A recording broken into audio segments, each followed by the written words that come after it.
navigating the era of keyboard artillery. The past 20 years or so have really, truly ramped up the rhetoric, the softball interviews, the debate, or really the lack of a debate. And it's taking a toll on America. It's taking a toll on the world. America as a leader of the free world, taking a toll now on the rest of the world. And we have this era that is all about, we've heard the term keyboard warriors, and people and politicians taking these rhetorical or softball debates. We have an article that I wrote called, you can see it in the description, you can click on the link to actually read the full article. It's not too long, only a couple minute read, but navigating the era of keyboard artillery, and people like Joe Biden skipping out on debates, using excuses to not do debates.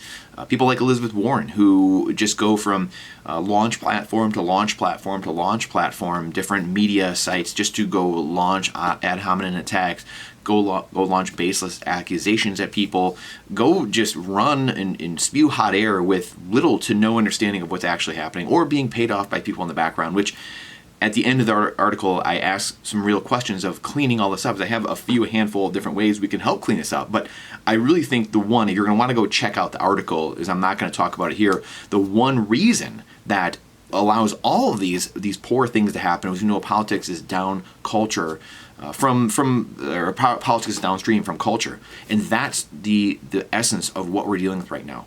In a world where you can just go from launch platform, set up your artillery and go shoot it off, you shoot your salvo, and just move to the next platform, not take any fire, sit way back behind the line and in your friendly base, and not have to deal with anything, not to take any feedback or constructive criticism or explain yourself at all, and just doing whatever you dang well please, and just continually doing that, heating up and spurring on the rhetoric. And we've seen it from all sides. We saw Barack Obama really probably started it the most. I mean, I don't know if Bill Clinton necessarily or Barack Obama did it, but at the presidential level, Barack Obama did it, the first year in office, saying the cops acted stupidly and creating division, real division and polarization in the country, and obviously got ramped up. Trump was a response to Barack Obama, and the country being really, truly being divided. We had Obama's healthcare czar, Jonathan Gruber. We talked about, showed the video on here many times on our channel,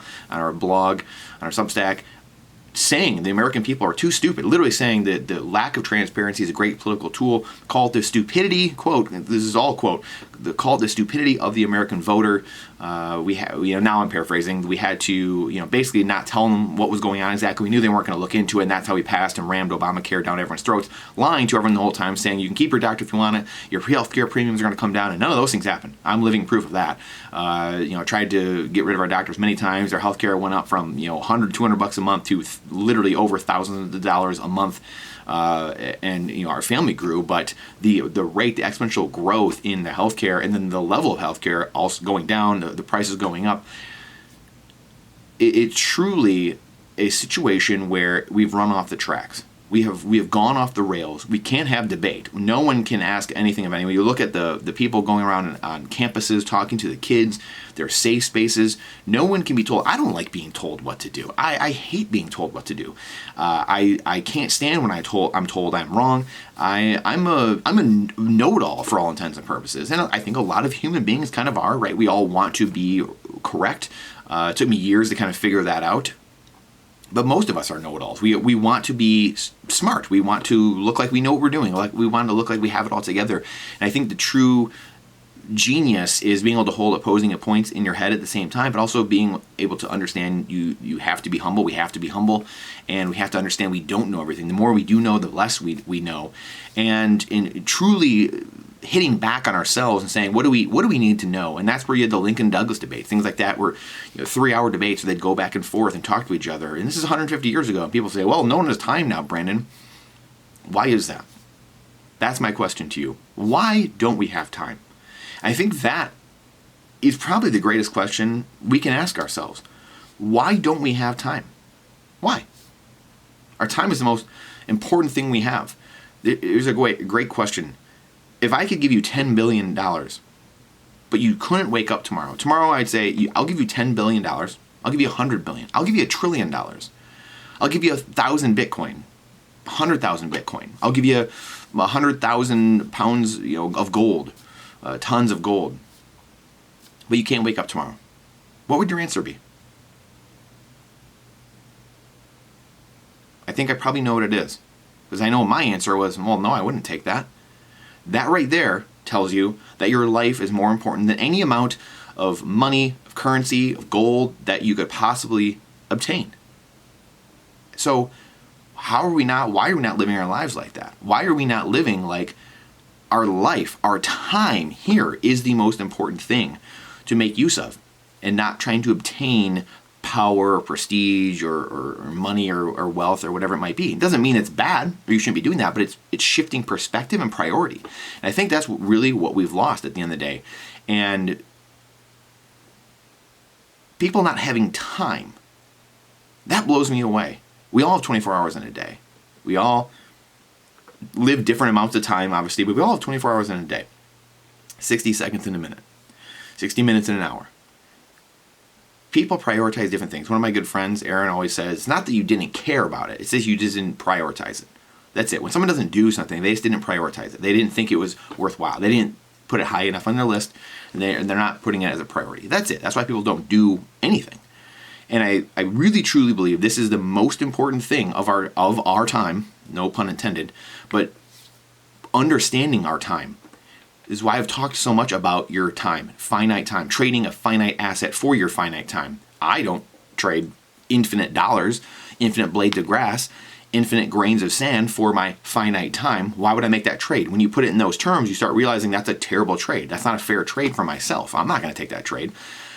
I can't sit there and make that call for you. I know what I think, but you have to make that call. Are you going to keep trading your finite time for infinite pieces of paper or infinite digits in a computer? That's up to each person. I know what I choose. And why don't we have time? Is it maybe we have gone to this place over the last 100 years, 100 plus years? We've gone to this world of hate, division, polarization, war, rumors of war, because we don't have time for each other. We don't have time to engage our neighbor. We don't have relationships. Community is the number one thing we talk about here all the time. Community is the number one thing in building and surviving any survival situation, which life is a survival. If we haven't noticed, life is about surviving. And just in the last 100 years, it has become much easier to survive, whether it's surviving off of other people's hard work or because technology has increased to a point where things are just easier to survive and it's easier to medical breakthroughs or whatever it may be. But we don't even have time to make the most important decisions in the world. We don't have time. We don't have time. Because why? Because the kids have to go to travel baseball, travel hockey. The kids have to go to the math tutor. The kids, for what? To go get a job, to work for someone else at a job that they hate? Why are we doing all these things? Is it because the currencies have been destroyed and it's sped up everyone's time preference and has decreased their attention spans? And just trying to get more, to go more to get more. I gotta fly here, I gotta do this, I gotta do that, I gotta go to this conference, I gotta go do that thing, because I need to get more cash and more currency, because it's rapidly leaving my bank account, because I have too little of it and there's too much going on that I have to keep spending, and I gotta pay for these 3 kids' school, and I gotta do that about the travel thing, and we gotta do this over here and this event over there. Is it because there's too many things going on? We sped our lives up so much. Like I said, I have my answer to why is it to you? Why have we sped our lives up so much? What is it for? What is it all for at the end of the day? Truly, what is it all for? We can't even make the most important decisions in the world and have debates at the highest levels of supposed leaders in government. We don't even have a debate. We get rid of them. We have softball interviews. We have people launching their salvos, like we said, their artillery attacks, and just moving from platform to platform, launching ad hominem attacks, and going through the levels of cognitive dissonance, because we're just going to go launch our attacks and we're not going to have to answer for any of it. Keyboard warriors, left, right, front, and center, online bullies, you name it. It's because we have no community, in my opinion. We don't know our neighbor. We're not treating our neighbor as we want to be treated, the golden rule. And everything has fallen because of that, right? You have that fall, you have the humility of God or supernatural presence fall, and then the next thing we've talked about all the time, I believe, is money. So I'm giving you some of what I think it is, but to see the whole article, please go to the Substack, go talk about it there. I try not to read through the article here necessarily, because I don't want to be, my eyes darting all over the place. But like I said, I'll give you 5 other bullet points. No pain, no gain. Actually listen in giving a crap. Humility and seeing others as human and triangulating your position and refining it. Those are 5 of the bullet points. And then my 6th one, like I said, is the big one, which I think you can see I dive into those full 5 bullet points. But then the 6th one, I think the big one, is truly what has infiltrated everything and has infected everything. So please go check that out in there. Let me know your thoughts.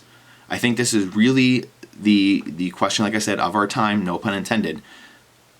People not understanding our time. And I just, in the last few years, have really started to get a grasp of it because of what I say here at the bottom of this. So go check it out. Let me know your thoughts, or put a comment on here, or your comment on the blog there.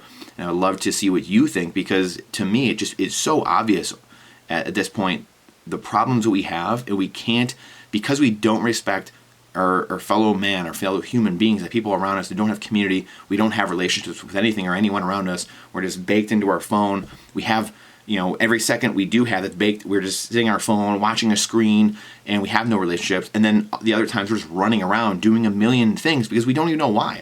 My kids go to government schools because they got to get good grades and get a job. Well, jobs don't even pay what people need to live anymore. So why are you going to go get a job? These are questions that need to be asked. And people will constantly, well, what are they supposed to do, Brandon? There's a million things you could do. You could change the system. People, the government's not going to let that happen. Well, you are the government. If 1% of the people, a couple percent of the people want it changed, that's how things get changed. We are here to fulfill our mission. I think we've lost that. The fact that we can't even have simple debate and constructive criticism and feedback of one another really says everything we need to know. Let me know your thoughts. Please share this out. Question everything with boldness. The algorithm hates truth, so please share it out. Question everything with boldness, even the existence of God himself. Trust what I'm saying, but verify. Let me know your thoughts. Like I said, this is not financial advice. It's freedom advice. Freedom to start thinking a different way. I look forward to seeing you on the next one.